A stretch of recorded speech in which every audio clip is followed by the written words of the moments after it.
Hey everybody, it's Party Lead here with another episode of Total Breakdown. Our 201st episode features two of my favorite factions on the field as Xiphos leads his Skaven forces against the Tomb Kings of Black Phillip. A quick reminder that if you enjoy watching Total Breakdown, feel free to let me know by hitting like and dropping a comment down below.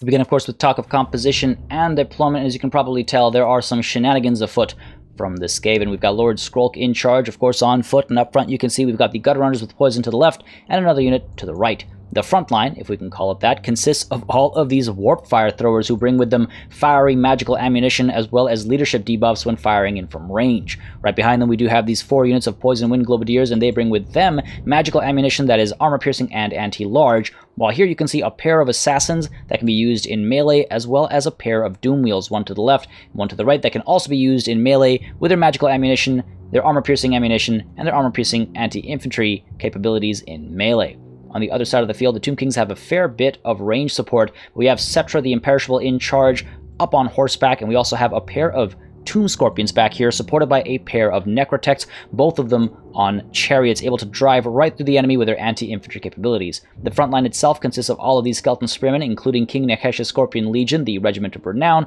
and back here we do have the Hepra Guard, the Tomb Guard Regiment of Renown. To the left here, the Nehara Horsemen will push in to try and shut down enemy range units or any artillery that might be left behind, while up front over here you can see already firing away 4 units of skeleton horsemen archers and 2 units of carrion up in the air to provide some support. And you can see we've got snare nets coming down already as the gutter runners with poison respond to all the shots coming through from these skeleton horsemen archers, trying to take care of these gutter runners over here, with the gutter runners trying to close the gap a little bit, I guess, and try to fire away at some of these horsemen archers as in come the carrion to try and shut down those gutter runners as quickly as possible. But the doom wheel is right here, firing away in both directions, pushing in towards these carrion as well, to try and scare them off, as we have over here these warp fire throwers throwing their warp fire, trying to get some damage into the skeleton horsemen archers back here. Unfortunately, they were able to dodge. We get some more shots coming in over here as well as these gutter runners with poison pull back into safety, and up front over here you can see we actually have these gutter runners with poison firing away at these Nekara horsemen who push in to get a nice charge in towards these gutter runners with poison. Again, they do get hit by the snare nets thanks to the gutter runners' shots over there, and the gutter runners immediately turn around and try to pull back into safety, as off to the side and to the back over here you can see we actually have this doom wheel pushing in to intercept and try and shut down the horsemen, and over here as well these warp fire throwers pushing in to try and open shots alongside these warp fire throwers as well, hoping to eliminate that cavalry unit as quickly as possible, while back here you can see the carrion have this incessant chase going on against the gutter runners with poison, who continue to try and fall back and retreat into the safety of these poison wind globadiers who are firing their anti-large armor piercing shots into these carrion that try to, again, still just try to shut down all of this range support back there. But we can't even call it range support considering the sheer amount of range units that the Skaven have brought to the field today. That is sort of the central element of the Skaven forces. As you can see over here as well, we've got these warp fire throwers throwing their warp fire once more in towards these Nehara horsemen over here on the right flank, and take a look at what happens to their health and their morale as all of those shots come through. Those Nehara horsemen absolutely obliterated, health and morale both down. Health is down to about 50% or so, and in comes an assassin to try and finish the job as all of these skeleton horsemen archers fire away as well. Meanwhile, to the left flank over here you can see we get these warp fire throwers throwing their warp fire into the King Nehesh's Scorpion Legion over here, causing a fair bit of damage here as well, again dropping health and morale significantly. Health drops by about 25%, morale by about 50%, as over here we have the doom wheel pulling back into safety as some range shots come a little too close for comfort. Back here still you can see the carrion give chase to these gutter runners with poison, but they are being shot down, taking a fair bit of damage. While up front over here you can see another volley, I suppose, from the warp fire thrower over here, causing a tremendous amount of damage to those skeleton spearmen. Beautifully used, all of this range support, and over here as well you can see the Necrotech diving into the assassin, actually gets hit by the warp fire throwers as well, and again Necrotechs, wrapped up in bandages as they are susceptible to fiery damage. And of course the warp fire thrower, as the name gives it away, does cause fiery damage, and that Necrotech is in a terrible situation. The assassin hits it with trophy heads as well, dropping its melee defense and melee attack significantly, and the assassin is going to try and finish the job over here, as we have the Nehara horsemen as well pushing in to try and get a nice charge into some of these warp fire throwers to maybe hold them from firing anymore. But unfortunately those Nehara horsemen are very low on health, very low on morale, and they will start crumbling away, very, very, very close to dying over there. While here again you can see these skeleton spearmen get hit by another volley from these warp fire throwers, and over here still Lord Skrolk popping stand your ground, pushing in towards the Tomb Scorpion over here. They managed to make it into these warp fire throwers, and in come some plague monks as well. Beautifully used there, that magical capability of Lord Skrolk, bringing in some assistance in melee in the form of these anti-infantry plague monks. Now they are up against a Tomb Scorpion right now, so it's a scary situation, and we also have the Necrotech here driving through some of these warp fire throwers, hoping to get some damage done as the Tomb Scorpion gets a nice dive in there. Beautiful animations on that Tomb Scorpion, absolutely love it. Meanwhile back here you can see we have the warp fire throwers Thrower as well, pulling back into safety as the Tomb Scorpion over here manages to dive through the Poison Wind Globadier back here. The Poison Wind Globadier in a terrible situation as some of these Poison Wind Globadiers turn around and start firing away. Again, they are anti-large and armor piercing, so they will have a good time against the Tomb Scorpion, but the Tomb Scorpion right now is absolutely trashing this one unit, and in response, we actually have the Warp Fire Thrower getting another volley over here into these King Nehesh's Scorpion Legion over here, again causing a tremendous amount of damage as the Doom Wheel over here in turn gets a great deal of damage into the Skeleton Spearmen over here. Beautiful charge there, just cutting right through these Skeleton Spearmen, not really caring that they're anti-large, not really caring, of course, about their silver shields either, pushing right through it. Meanwhile, back here you can see King Nehesh's Scorpion Legion just punished by the Warp Fire Thrower. Beautifully done there, and at the same time, this Tomb Scorpion as well, not having a good time whatsoever with all of those anti-large armor-piercing shots coming in from multiple directions. So the Tomb Scorpion is in a terrible situation despite the fun it's having against the Poison Wind Globadiers it's engaged against in melee. We also have this Assassin pushing in, hoping to take care of that Tomb Scorpion as quickly as possible, while back here you can see this Doom Wheel is actually being shut down by Cetra the Imperishable, who's used Jeff's incantation of Cursed Blades to get that extra bonus against large and to try and finish this Doom Wheel off as quickly as possible, while back here you can see the Nekhar Horsemen here are falling apart still, absolutely obliterated thanks to all of these Poison Wind Globadiers as well as the Warp Fire Throwers. And we have these Skeleton Spearmen here as well, trying to close the gap, but they do slow down, they do stop just momentarily there, allowing them to eat some shots, while up front over here you can see the Tomb Scorpion being taken care of by the Assassin as well as Lord Skrulk as well. Back here you can see we've got all those Warp Fire shots coming in towards the Skeleton Spearmen over here, who are trying to deal damage to the Assassin, as over here we have the Tomb Scorpion pushing in against the Poison Wind Globadiers, getting assistance from the Necrotect in the form of Restore, replenishing some hit points over here to try and stay alive and keep that damage coming through,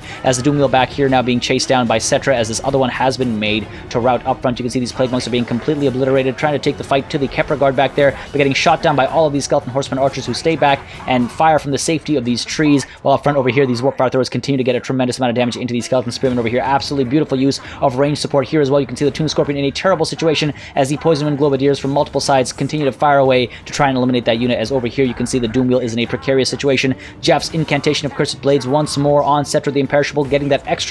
damage against large as the Doom Wheel turns around and pushes right through King Nehesh's Scorpion Legion alongside some of this Warp Fire. It's going to cause a tremendous amount of morale damage. We've got morale damage, we've got a side charge coming through, we've got leadership debuffs obviously coming in from the Warp Fire Throwers, and we've got everything all at the same time. King Nehesh's Scorpion Legion taking a tremendous amount of damage too.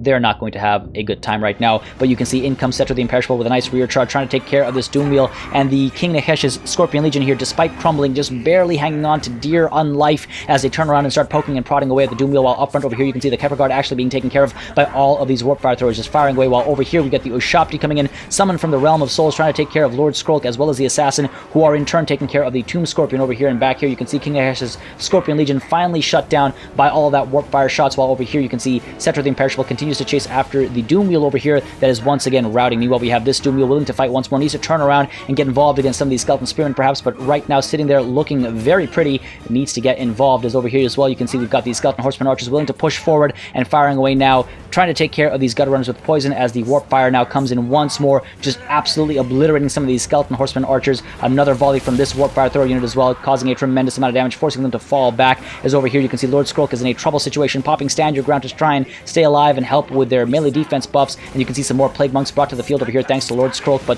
the Assassin and Lord Skrulk himself as well at about 50% or 25% health in the case of the Assassin. A terrible situation for them as the Ushapti are getting a lot of work done alongside the Necrotect. Back here as well you can see we finally have the Warp Fire Throwers being closed down by Cetra the Imperishable, but we do have the Doom Wheel returning to the fray, trying to take care of these Skeleton Spearmen over here, as over here you can see we have the Assassin getting some work done as well, needing to push in once more a bit more aggressively. The Tomb Scorpion back here has been taken care of ultimately thanks to all of the Poison Wind Globadiers, but the Warp Fire Thrower back here as well as these Poison Wind Globadiers sitting back a little too relaxed. They need to push in and they need to stay involved, as up front you can see Cetra the Imperishable now has his eyes on Lord Skrulk, wants to push in and wants to eliminate Skaven leadership if possible. We do have the Ushapti here dropping to their death as the Poison Wind Globadiers get one last shot, and now the Tomb Scorpion over here I think is the center of their attention as all of these shots come in from multiple directions from all of the Poison Wind Globadiers. But take a look at that beautiful charge from the Skeleton Horsemen archers now getting involved in melee to try and eliminate some of this range support, pushing right through these Poison Wind Globadiers, and even if the Poison Wind Globadiers don't die, they are being interrupted. They're not able to provide that range support. They're not able to get in that magical ammunition, that anti-large armor-piercing ammunition. But over here you can see we do have this Poison Wind Globadier firing away the Tomb Scorpion, hoping to get rid of it as Lord Skrulk trying to get away from Settra the Imperishable, bringing in some more clan rats to provide some assistance, but you can see Settra, of course, on horseback very fast. He is using Neru's Incantation of Protection as well to keep himself safe from all the range shots, but if the Poison Wind Globadiers and the Warp Fire Throwers just focus down on Settra right now, Settra would still be in a terrible situation, because that physical resistance is, of course, only physical resistance. The magical damage output between Lord Skrulk and all of his ranged support over here would absolutely devastate Settra the Imperishable. It would most certainly make him perish, but unfortunately that's just not happening, instead focusing in on the Tomb Scorpion and these Skeleton Horseman archers who are very close to death, both of them crumbling away, and Settra, you can see, is looking for an opportunity to pull back and maybe get another charge into Lord Skrulk, who is now at just 25% health, 25% morale as well. He's very close to giving up Lord Skrulk. He does not want to stick around and fight. In comes the Doom Wheel, holding Settra back, making sure that Lord Skrulk is able to get away, but you can see Settra just kind of circumvents, goes around that Doom Wheel and continues to chase after Lord Skrulk. Is back here. The Doom Wheel gets some shots into these Skeleton Horseman archers, again trying to eliminate that unit, while back here the Doom Wheel is a little too relaxed, again needs to push in towards Settra, try to hold him back, try to keep Lord Skrulk alive and safe, as over here you can see these Poison Wind Globadiers fire away at the Necrotect, hoping to eliminate the Necrotect as well, while back here Settra once again using Jaff's Incantation of Cursed Blaze to get the extra bonus versus large, forcing the Doom Wheel to give up on the fight here, as back here you can see the Necrotect being fired upon by the Poison Wind Globadiers as well as the Warp Fire Throwers. Meanwhile, you can see the Necrotect does get a nice charge into these Plague Monks, trying to eliminate them, as Lord Skrulk again needs to be very safe over here, pulls away to the side here, trying to get away from Settra as well as the Necrotect, and in comes some Warp Fire shots into that Necrotect, causing a tremendous amount of damage, but Lord Skrulk is being shut down by Settra right now. Settra is doing a lot of work. Lord Skrulk needs to pull back into safety. He is starting to rout, very low on health, below 500 hit points. He's at about 300 hit points here, Lord Skrulk, and you can see Settra just trying to keep that chase on, trying to keep chasing after Lord Skrulk, but take a look at this. In comes all of these Warp Fire shots, in comes some of these Poison Wind Globadier shots, as well as some shots from the Doom Wheel, and Settra's health immediately drops